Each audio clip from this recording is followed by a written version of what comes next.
Après une première édition à succès, la Fédération ivoirienne de basketball remet le couvert. En effet, le All-Star Game 2022 aura lieu ce jeudi 6 mai à partir de 14 h au Palais des Sports de Trècheville.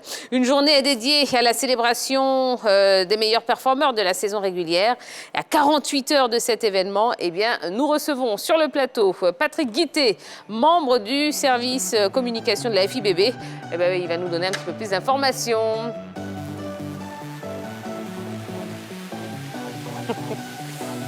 Bonsoir la famille. Ah ouais. Bonsoir Patrick. Comment allez-vous? Ça va. C'est la famille. Ah bon, hein? Mettez les cœurs. Les cœurs, partagez les directs.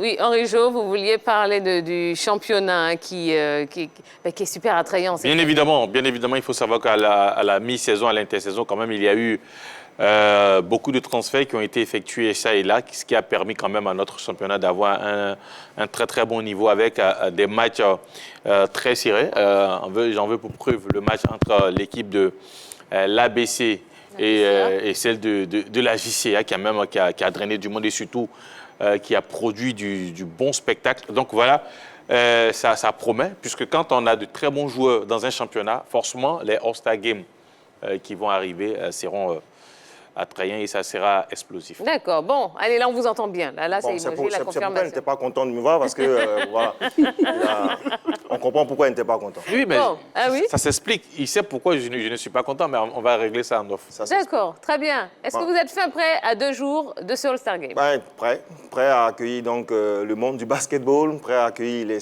les supporters, les spectateurs, les acteurs. Le Palais des Sports est en train de se vêtir donc, de ses plus beaux habits, je le disais, hors micro. Donc, et donc, je reviens du Palais des Sports où se déroulent donc les quarts de finale play-off N2. Donc, oui, le Palais des Sports est prêt. On n'attend plus que les spectateurs, on n'attend plus que les acteurs du basketball.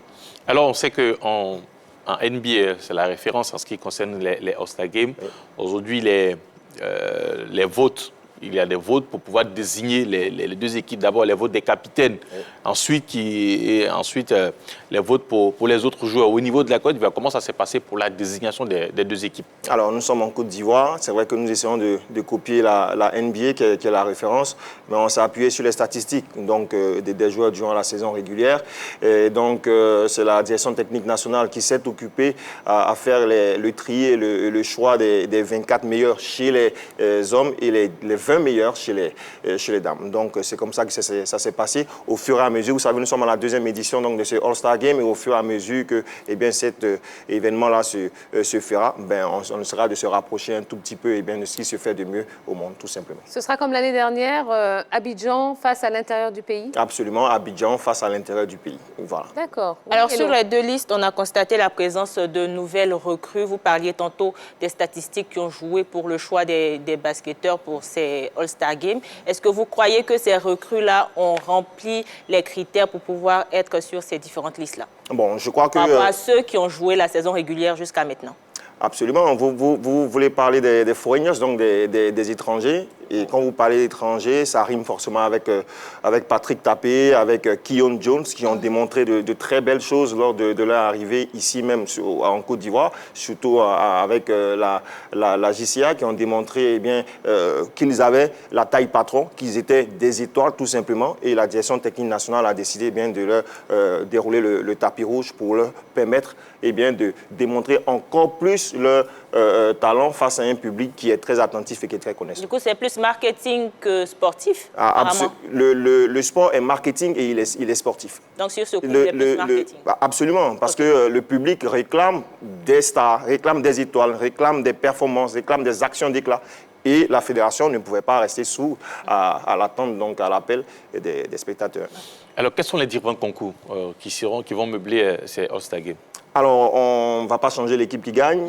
On va faire comme à la NBA. Donc, il y a le concours de skills, et puis le concours de tir à 3 points.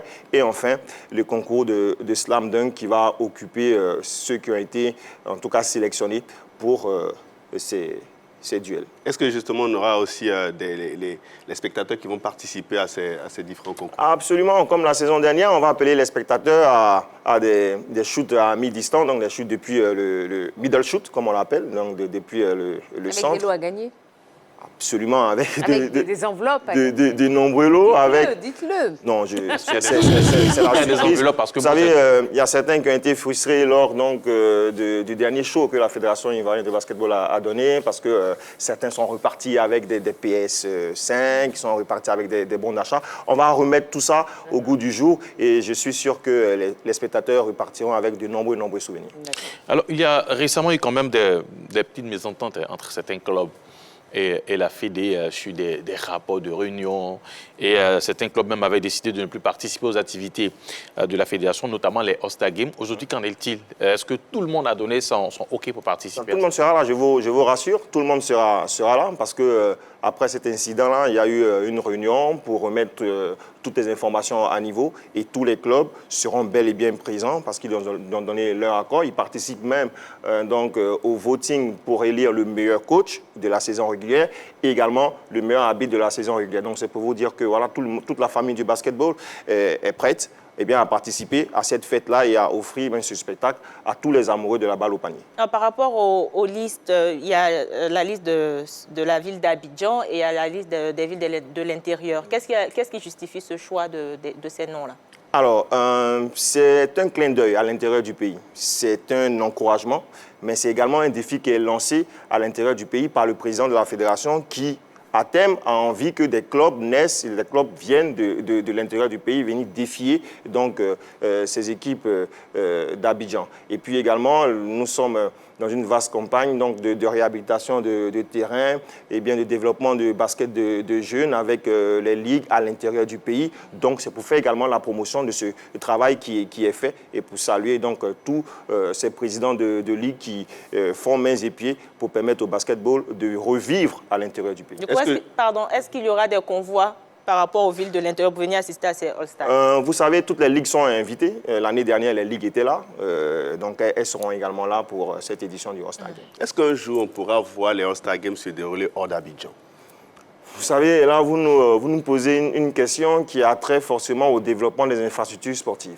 Si demain, vous avez des salles adéquates pour pratiquer le basketball de très haut niveau, de basketball professionnel, je vous assure que pour ma part, en tant qu'observateur, et je l'ai toujours dit, l'avenir et le rayonnement du sport en général se trouve à l'intérieur du pays. Et si nous avons donc des infrastructures, la Fédération ivoirienne de basketball, eh bien, ne dira sur aucun moyen pour se déplacer, pour déplacer tout son monde dans une ville qui nous accueillera. Bon, alors ce All-Star Game, ce sera évidemment du beau spectacle, et c'est tout ce qu'on souhaite. Mais ce sera également l'occasion de distinguer les MVP de la 12e à la 21e journée chez les dames et à la 22e journée chez les hommes, mais également le meilleur arbitre de la saison, vous l'avez dit tout à l'heure. C'est important pour vous de récompenser les directeurs de jeu qui sont souvent oubliés.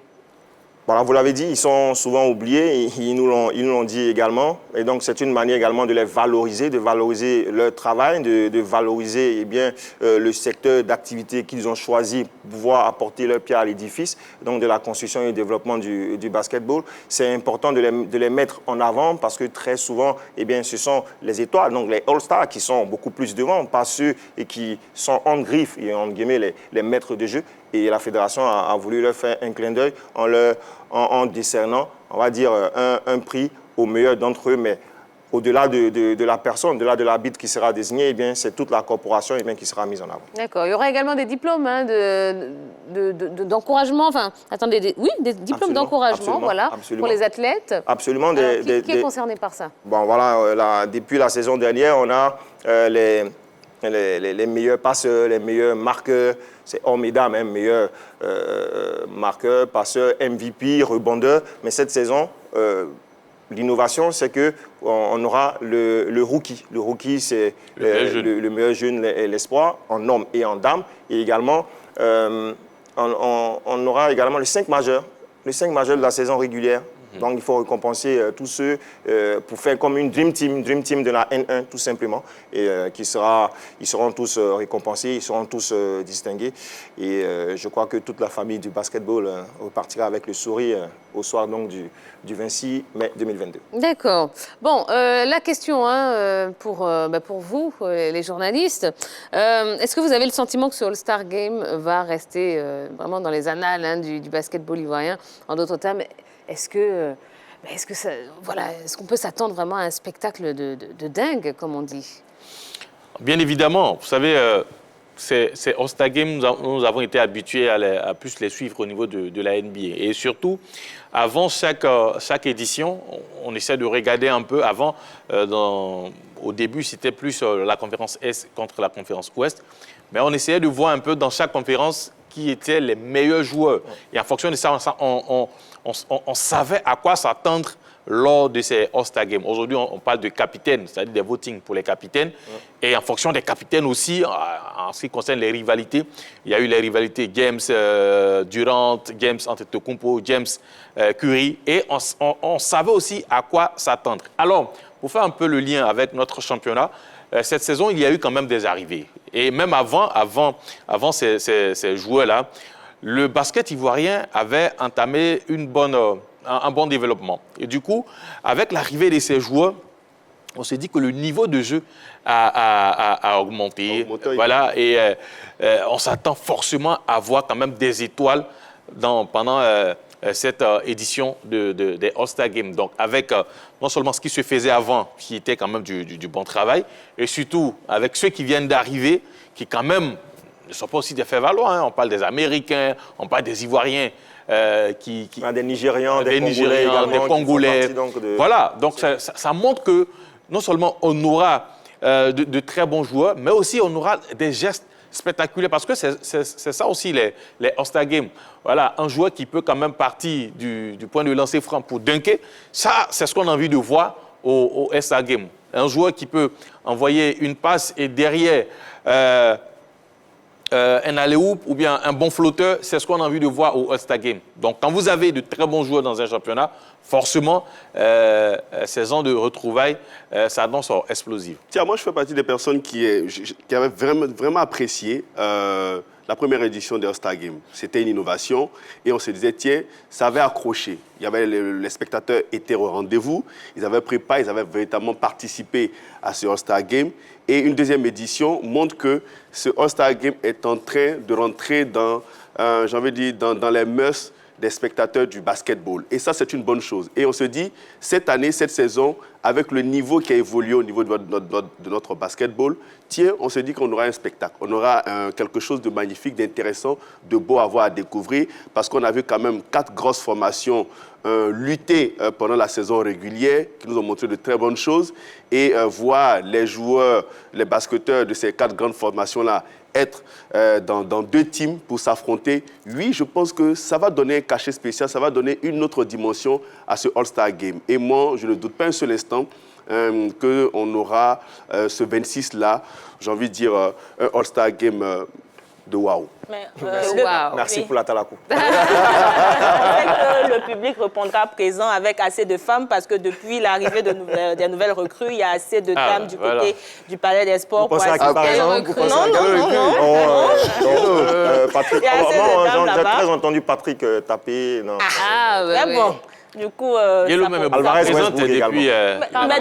Westbrook également de l'ABC. Depuis la saison dernière, je suis très présente là-bas. Et surtout, c'est un non-événement. Non, mais non. Tout le pays sait. Même en semaine, elle va... Bon, d'accord. Patrick Guité, est-ce qu'il y a des actions prévues à destination du public qui sera certainement nombreux à effectuer le déplacement? Absolument. J'ai parlé de middle shoot pour permettre au public de pratiquer le basketball tout en repartant avec des souvenirs. Il y a également un jeu tombola puisqu'il y a des tickets en vente. Et donc, les tickets de 2000 francs permettront aux détenteurs de participer à un jeu tombola pour repartir avec le maillot de l'équipe nationale de Côte d'Ivoire de leur star. Donc, il y a 6 maillots qui seront mis comme ça en jeu.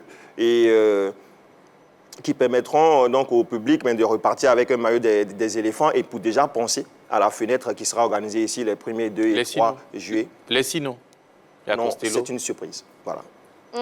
Absolument. Ce sont des surprises.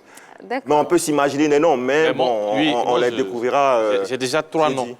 Ah bon? Nice Rezouzoua, il sait qui sera dedans. Bon. Costello sera dedans. Et puis Solo Diabaté. Stéphane Konaté aussi peut-être. Voilà. Donc ça fait 4 noms qu'on va retrouver. C'est vrai, parce qu'il faut parler également, on a parlé des étrangers qui sont arrivés, mais il y a des Ivoiriens également qui sont très performants dans ce championnat-là, que ce soit chez les dames ou chez les hommes. Chez les hommes, on peut vous parler des jeunes, Pape Ndiaye de la JCA, Zamba Kamara de l'ABC. Chez les dames, vous avez Kouyaté, Mariama de l'ABC, Anna Mabel du CSA, Mariam Konaté de NCA. Donc, oui, vous aurez tous ces noms-là dans un seul panier, sur un seul plateau pour vous permettre de vibrer au rythme du basketball. Ce sera quoi les dispositions pratiques pour les spectateurs pour avoir accès au palais des sports? Alors, les tickets sont en vente depuis 2 jours. Donc, vous pouvez vous rendre au siège de la Fédération ivoirienne de basketball pour retirer les tickets qui sont à 5 000 francs pour le carré VIP, donc pour le VIP. Donc, pour toi, pour Tia et pour... non. Pour eux, c'est les 2000, d'accord? Non, mais les tickets... il m'a mis dans les VIP. Mais vous savez quoi? Les tickets de 2000 vous permettent de participer à la tombola pour repartir avec un maillot. Moi, je préférerais les tickets de 2000. Hein. Bon, tu vois que... Donc il y a également les tickets de 500 francs pour les gradins qu'on appelle communément au ciment, donc qui sont en vente. Et voilà, dès demain matin, vous pouvez vous rendre donc au siège de la Fédération pour vous procurer ces billets-là qui vous permettront de vivre un spectacle avec des étoiles qui vont vous illuminer, mais également de repartir avec des souvenirs. On va mélanger le code. Pourquoi avoir nos tickets de 2000 là? Bon, c'est vrai on est là pour parler du All-Star, hein, mais après le All-Star, il y a également les playoffs qui arrivent. Wow. Et cette année, j'ai envie de dire que c'est particulièrement chaud. Est-ce qu'on peut avoir au moins les grandes dates de ces playoffs? Absolument. Déjà, à partir du 29 mai, débutent les playoffs avec les quarts de finale. C'est gratuit pour le public, les quarts de finale. C'est gratuit. Mais à partir des demi-finales, ça sera payant. Donc, on finira le championnat le 12 juin, s'il y a une belle. Donc, que ce soit les dames ou les hommes. Mais les dames ont commencé en demi-finale, puisque vous avez 4 qualifiés pour les playoffs. Donc, ils vont commencer demi-finale. Et puis, les finales vont se jouer en même temps au Palais des Sports du Ça se joue en combien de manches? C'est première manche, aller-retour belle, voilà. Aller-retour, au meilleur des 3 matchs. D'accord. Voilà, aller-retour belle. D'accord, très bien. Comme la saison dernière déjà. Absolument, absolument. Voilà, hein, je pense qu'on a fait le tour de la question. Patrick Guité, allez, un message à l'endroit des téléspectateurs qui découvrent ce soir peut-être l'information, qui ne savent pas que ce jeudi, il y aura les All-Star Games hein, du basket ivoirien. Qu'est-ce que vous pourriez leur dire pour les motiver, les convaincre de venir au Palais des Sports de Treichville? Alors, tout simplement que la saison dernière, le Palais des Sports était plein à craquer. Cette année, il y a encore plus d'étoiles, encore plus de stars sur le parquet du Palais des Sports de Treichville. C'est le jeudi 26 mai 2022 à partir de 14h. Les tickets sont en vente donc au siège de la Fédération ivoirienne de basketball. Procurez-les-vous et venez au Palais des Sports pour vibrer avec ce basket-là qui reprend sa place tout simplement dans le Gotha du sport en Côte d'Ivoire. Nous sommes vice-champions d'Afrique, nous sommes des éléphants argentés. Venez suivre la Fédération médaillée d'argent, venez suivre donc les basketteurs qui nous font rêver chaque week-end. Ceux qui sont sur le plateau peuvent vous témoigner cela. Et voilà. Avec notre 2000 là, non, on ne peut pas témoigner. La dernière information, c'est que demain, les accréditations presse seront distribuées à partir de 15h au siège donc, de la Fédération ivoirienne de basket. D'accord. Bon, merci beaucoup. On ne prend pas 2000. D'accord. Bon, on va négocier ça hors antenne. Merci beaucoup, Patrick Guité. Merci de m'avoir invité et j'ai pris un grand plaisir d'être avec vous sur ce plateau. Voilà. On se retrouve en dehors. Allez, une petite pause, oui, histoire de souffler un petit peu, hein, parce que j'imagine que vous en avez besoin également. Juste après, il y aura Foot Europe Express, les grands moments des championnats européens. Ce sera à vivre ici sur la Grande Team. Voilà, allez, ne bougez pas, on revient dans un instant.